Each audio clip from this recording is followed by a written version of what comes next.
외신 기자들은 한국의 언론을 어떻게 바라보고 있는지. 제가 대선 때도 이제 수석 부대변인으로 이제 외신 네. 기자분들을 많이 만났었는데 네. 아무래도 한국 언론이 좀 기울어진 운동장이라고 저 개인적으로 생각하지만 그 외부에서 본 사람들의 객관적 시각이 너무 궁금했거든요. 그래서 네. 외신 기자들에게 물어봤어요. 어떠냐? 그랬더니 영어로 물어봤겠죠? 네, 당연하죠.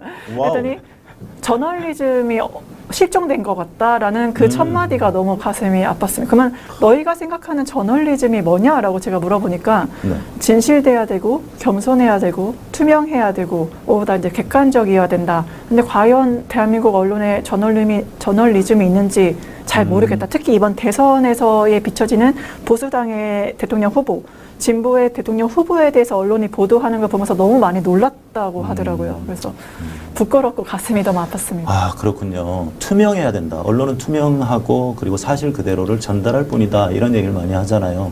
일부 순서에서도 그 얘기를 드렸는데 제가 또 그 성악 전공을 하긴 했지만 또 독일어를 전공했거든요. 아, 그래서 목소리가 이렇게 좋으시구나. 아, 제가 성악가인 것을 목소리가 모르시는군요. 아니 그냥 저 멋있는 아나운서라고만 생각을 아이고, 해서 별 말씀. 너 목소리가 너무 이렇게 울림이 있고 좋은 거예요. 그래요? 감사합니다. 저는 윤석열 대통령이 좀 본받으셔야 될 것 같은 게 왜냐하면 그 대통령의 언어는 범종처럼 울림이 있고 깊이가 있어야 되거든요. 그래서 저는 오히려 이 기회를 통해서 아나운서님께 그 언어, 그 지도자의 언어, 그다음에 그런 언론인의 언어로 좀 윤석열 대통령이 배우셨으면 좋겠다라고 감히 제언드리고 싶습니다. 아니 어제 내가 퇴근하다 보니까 그 지대가 낮은 아파트들은 벌써 물에 잠기고 있더라고. 뭐 이렇게. 네, 굉장히 네. 그 참을 수 없이 이제 가벼움이라고 하잖아요. 정말 부끄러운 예, 일이죠. 오늘 이 자리를 통해서 좀 한번 가르침을 주시는 것도 예. 필요하다라고 노력하겠습니다. 예, 그 독일의 유명한 그 언론 그 주간지로 알고 있는데 베어 슈피겔지가 있잖아요. 슈피겔이 거울이라는 뜻이거든요. 투명하게 그대로 비춰주는 역시, 거예요. 맞아. 예, 그게 언론의 역할이고 권력에 굴종하고 하는 것이 아니라 권력을 감시할 수 있는 할 말은 하는 그런 언론이 돼야 되는데 외신 기자들이 볼 때도 한국 언론은 저널리즘이 실종된 것 같다라고 평가를 하는군요. 왜냐하면은 네. 너무 한국 언론이 특정인이나 특정 집단을 위해서 언론인이 복무하는 것 같다라고 딱 집어주시더라고요. 아, 그렇게 보이는군요. 그래서 저널리즘이 실종된 게 아니냐라는 문제를 제기하시는데 너무 얼굴이 화끈거렸습니다. 정말로. 아, 그랬군요. 그 지난 선거 시기에 그 민주당의 공보국이죠. 네네. 공보국 상근 부대변인을 맡으셨기 때문에 또 언론이 얼마나 편파적이었는지 또 현장에서 많이 느끼셨을 거라고 생각을 합니다. 어느 정도였을까요? 예. 그래서 제가 스트레스를 너무 많이 받아서 외신 기자분들을 더 일부러 만난 것도 있는데 한국 언론을 보면 이미 윤석열은 선이고 정의이고 공정이고 상식이에요.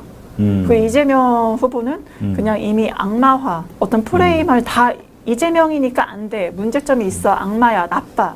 이미 그 두 프레임으로 한국 언론의 지형이 가고 뭐 예를 들어서 전혀 관계가 없는 것들 뭐 대장동 의혹도 너무나 크게 부풀려서 보도를 연일 때린다거나 네. 아니면은 주변에 이제 이재명 후보 측근들이 이제 스스로 이제 세상을 떠난 거 이제 지병으로 세상을 떠나셨음에도 마치 그렇죠. 이재명 후보와 직접적인 연관이 있어서 어떤 압박을 받아서 역시 악독한 이재명이기 때문에 측근도 이런 식으로 된다라고 프레임을 엮고 악마화시키는 보도를 하는 것 자체에 굉장히 많이 분노하고 실망했습니다.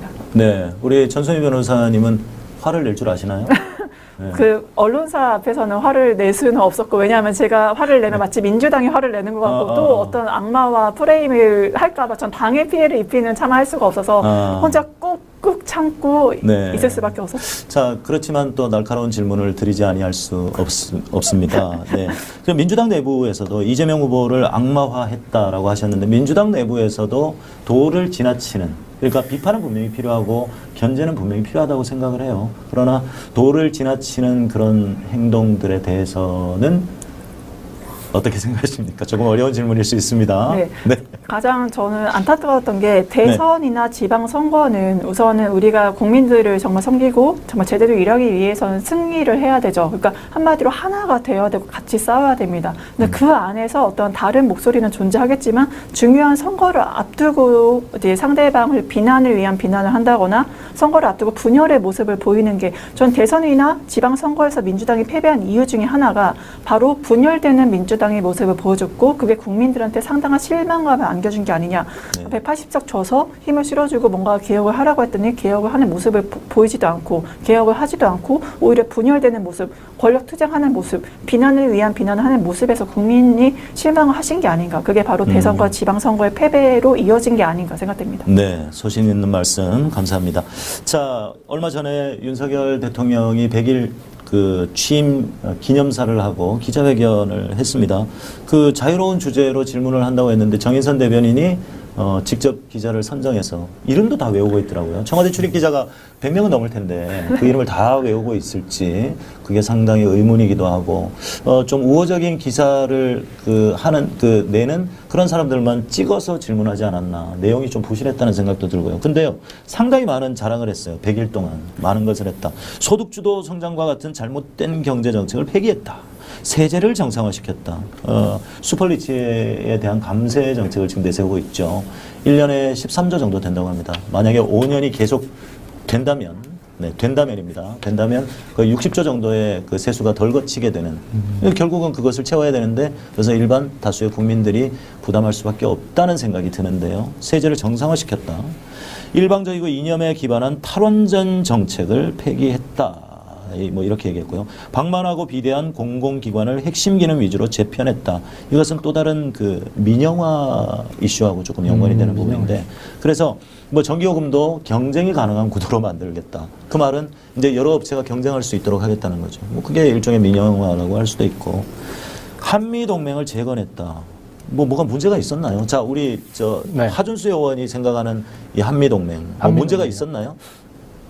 없었던 것 같습니다. 없었던 것 같습니까? 네, 한미동맹 뭐 나온 기사가 따로 없었잖아요. 과거에는요, 한미동맹이라고 하면 미국은 항상 일본을 끼워서 동아시아에 일본을 끼워서 그 아래에 한국을 두는 듯한 그런 스탠스가 있었는데, 예, 문재인 정부에서 공과 과가 있지만 문재인 정부에서 정말 대한민국이라는 브랜드 가치를 정말 끌어올린 것은 맞거든요. 그래서 미국이 이제 일본을 포함시키지 않아도 한국과 독자적으로 상대할 수 있는 위치까지 격상이 됐단 말이죠. 그런데 한미동맹을 재건했다? 뭐가 문제가 있어야 다시 재건하는 거 아닙니까? 그렇죠. 예, 그렇게 얘기를 했고, 역대 최악의 일본과의 관계 역시 빠르게 회복하고 발전시켜 나가고 있다. 예. 100일 동안 굉장히 많은 일을 했네요. 그렇죠. 이럴 수 있어요? 없어요. 아, 그러니까 안 한 건가요? 뭐 그렇죠. 예. 정말. 그리고 사실은 성과들이 있기는 했어요. 분명히 우리나라의 우수한 그 국방비가 상당히 많이 또 이 문재인 정부에서 자주 국방을 강화한 측면이 분명히 있거든요. 그래서 얼마 전에 폴란드에 상당히 많은 11조, 12조 가까이 되는 우리 주력 그 K9 전투기, K9 자주포, 그리고 전투기, 뭐 또 F-50, 그 경공격기 이런 것들을 폴란드의 주력 그 장비로 사가기로 그렇게 계약도 했고. 근데 이게 정말 웃긴 게요. 윤석열 정부에서 자꾸 그 발표를 늦추려고 하는 거예요. 왜 그랬냐 보니까 제 생각인데, 너무 빨리 발표하면 윤석열 정부의 성과가 안 되잖아요. 그러니까 근데 외신에서요. 그래서 계속 늦췄는데 폴란드에서 사실상 계약한 거나 다름없다. 진행하고 있다라고 해버렸거든요. 그런데 외신에 보니까 문재인 대통령 이름이 나온 거죠. 윤석열 이름이 나온 게 아니라. 예. 그래서 아마 최대한 좀 늦춰서 윤석열 정부의 성과로 만들려고 했던 게 아닌가 취임 하는. 이후의 성과로 가져가려고. 그렇죠. 왜냐하면 이미 계약은 그 전에 문재인 정부랑 이제 논의를 진행되고 이미 거니까. 사우디아라비아라든가 아랍에미리트도 K9이나 방사포나 상당수 계약을 했고 수출을 한 업적들이 문재인 정부 때 많거든요. 그렇죠. 호주에도 수출했고. 그러니까 그런 오히려 문재인 정부는 평화만 얘기하고 오히려 국방력 약화라고 하지만 오히려 절대적인 국방비 지출 수준이라든가 수출 수준은 굉장히 세계적 수준으로 올라갔다고 볼 수 있어요.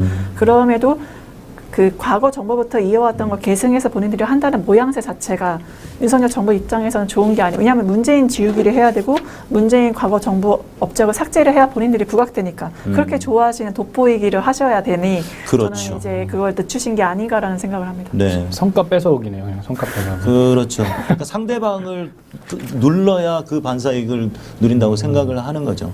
근데 그거는 민주당도 크게 다르지 않습니다. 예. 반성하겠습니다. 오늘 예. 네.